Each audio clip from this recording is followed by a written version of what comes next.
Selamat pagi Pak Tibrani, apa kabarnya hari ini Pak? Ya, baik. Terima kasih kami ucapkan telah hadir di studio kita Singgalang TV. Di sini kami mau mendengar pengalaman Bapak dari awal berkarir hingga menjadi seorang advokat seperti saat ini Pak. Bisa berbagi pengalamannya Pak? Ya, oke, terima kasih atas pertanyaannya. Baik, kita akan coba menceritakan proses awal kita. Kita dulu memang sebelum masuknya ke dunia advokat berawal dari seorang jurnalis, bergabung di grup JPNN, salah satu media besar juga di Indonesia. Kemudian dari itu kita memang naik lagi menjadi seorang aktivis. Ternyata dunia aktivis juga begitu menantang, menambah wawasan yang begitu luas. Dari situ kembali kita naik menjadi di LBH dengan rekan-rekan bergabung di Sumatera Barat di bawah naungan Lembaga Bantuan Hukum Nusantara. Nah, setelah itu baru kita coba masuk kepada dunia advokat. Bahkan kita mendirikan kantor sendiri di Kabupaten Dharmasraya. Begitu kira-kira. Gimana dengan membuka kantor sendiri di Dharmasraya? Apa kasus yang Bapak tangani yang paling pertama kasus? Ya. Oke, terima kasih. Kita akan coba ceritakan. Ketika itu memang ada salah seorang yang memperkenalkan kita dengan Raja Alam Minangkabau Pagaruyung Batu Sangkar, yang mana Raja waktu itu adalah Sultan Taufik, sarjana hukum. Diperkenalkan dengan Raja, ternyata tukar pikiran. Raja waktu itu punya kesimpulan meminta kita menerima tawaran beliau menjadi kuasa hukum. Yang mana waktu itu beliau menghadapi persoalan sengketa lahan. Pas posisi tanah yang sengketa waktu itu adalah di sebelah rumah gadang Selindung Bulan. Dan hasilnya dari pembicaraan seperti itu kami coba sebagai tim kuasa hukum, alhamdulillah cukup memuaskan, apa yang beliau inginkan tercapai dengan baik begitu. Jadi kasusnya memuaskan itu seperti apa? Lebih spesifiknya Pak? Ya, maksudnya kasus yang memuaskan itu adalah ketika perkara ini sampai ke ranah hukum di pengadilan, ternyata lahan tersebut adalah disahkan oleh pengadilan milik dari si pemberi kuasa kepada kita, dan itu adalah Raja Pagaruyung. Sehingga setelah diputuskan oleh pengadilan, hari itu diputuskan, ketika itu kita bikin surat somasi kepada pihak yang tunggu di lokasi tersebut, dikosongkan 3 kali 24 jam. Ternyata surat kita itu direspon dengan baik. Masyarakat yang tinggal, yang mendiami lokasi tersebut itu dengan sendirinya membongkar bangunan mereka yang punya. Dari menangani kasus besar seperti itu Pak, ada beban mental nggak yang Bapak hadapi ketika itu Pak? Ya baik, memang ketika itu kita mengalami sedikit beban mental karena menjadi seorang ketua tim kuasa hukum beliau adalah raja, orang berpengaruh yang dikenal. Tentu kita ditantang bekerja lebih profesional dan penuh kehati-hatian gitu kan. Dan alhamdulillah hasilnya cukup memuaskan gitu.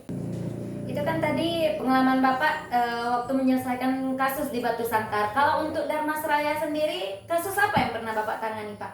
Ya, kita akan coba 2 item di dalam saya. Satu mungkin kasusnya yang kasus besar ya, dari orang yang berduit lah, orang yang memberi kepercayaan. Kita juga dipercaya oleh salah seorang pengusaha Dharmasraya yang tidak asing lagi disebut oleh orang, yaitu adalah Bapak Zulfikar Ratut. Itu kita alhamdulillah beliau percaya menjadi konsultan hukum di perusahaan beliau. Bahkan beberapa persoalan kita sudah coba tangani dengan baik, alhamdulillah menemukan hasil yang memuaskan.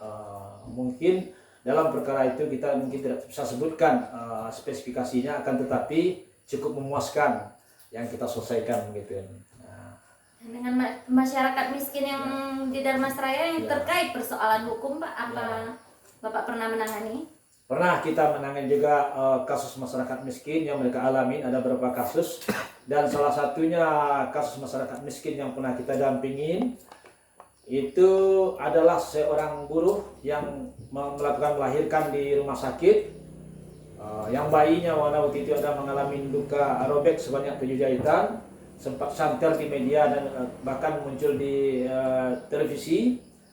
15 hari setelah kejadian itu kita menerima kuasa hukum dari mereka, dan kita coba memfasilitasi dan menjembatani dengan pihak rumah sakit. Alhamdulillah pembicaraan dengan baik dengan pihak rumah sakit. Direktur rumah sakit juga dihadir oleh Kabak Pemda rumah saya.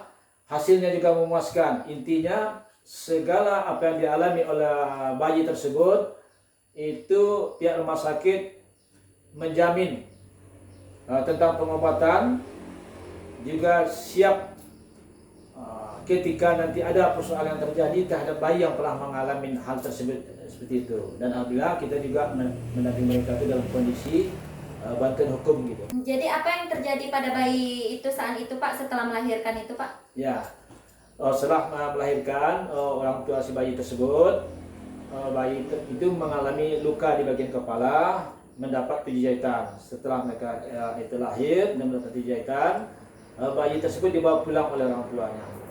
Ternyata beberapa hari kemudian kena bayinya mengalami sakit-sakitan, menangis begitu berlebihan. Orang tuanya melalui seseorang itu mendatangi kantor kami untuk mencari keadilan. Setelah datang pada kantor kita, karena dia adalah orang miskin, kita coba memberi bantuan hukum secara gratis. Ketika itu membuat surat kuasa hukum, dan hari itu kita langsung turun ke rumah sakit membuat somasi pada pihak direktur rumah sakit kita. Alhamdulillah pihak direktur rumah sakit menyikapi dengan baik, adakan audiensi, bahkan bayi yang mengalami luka di bagian kepala tersebut dicek kembali oleh pihak rumah sakit. Ketika itu ada beberapa dokter, spesialis bedah, spesialis penyakit dalam, termasuk spesialis penyakit anak. Dan hasilnya memuaskan. Ternyata dokter berkesimpulan tidak ada dampak yang akan ditimbulkan oleh luka di bagian kepala tersebut. Akan tetapi karena kita sebagai tim kuasa hukum dari masyarakat, tentu kita tidak mau menerima begitu saja dengan alasan. Nah, akhirnya kita buat kesepakatan dengan pihak rumah sakit, yang mana isi dari kesepakatan tersebut bahwa pihak rumah sakit menjamin ketika bayi tersebut nanti mengalami berbagai persoalan, keluhan yang diakibatkan timbul dari luka di kepala tersebut, menjadi jaminan oleh pihak rumah sakit. Sehingga kita pun dari tim kuasa hukum termasuk keluarga korban itu cukup merasa puas lah dengan kesepakatan tersebut. Maka damai pun ditemukan pada hari itu.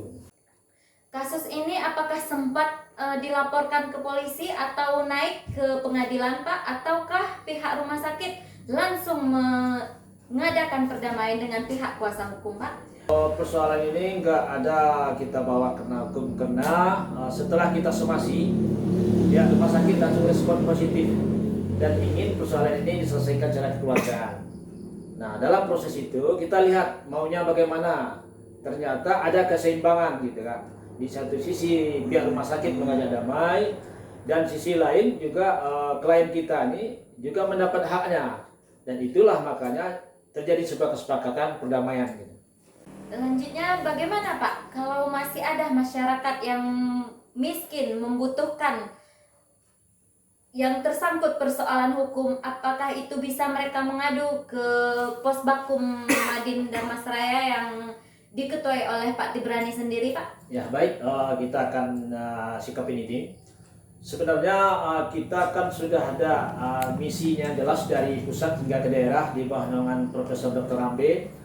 Pos Bantuan Hukum Advokat Indonesia ini kita akan coba ketika memang masyarakat miskin mengalami menghadapi persoalan hukum, kita siap membantu. Yang penting mereka melalui persyaratan yang jelas sesuai dengan ketentuan, betul-betul tergambar mereka itu adalah orang miskin.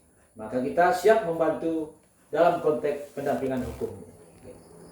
Baiklah Pak, terima kasih telah hadir di Singgalang TV dan telah mau berbagi pengalamannya bersama kami. Baiklah, saya Yola Sismita, pamit undur diri. Assalamualaikum warahmatullahi wabarakatuh. Sampai jumpa di segmen berikutnya.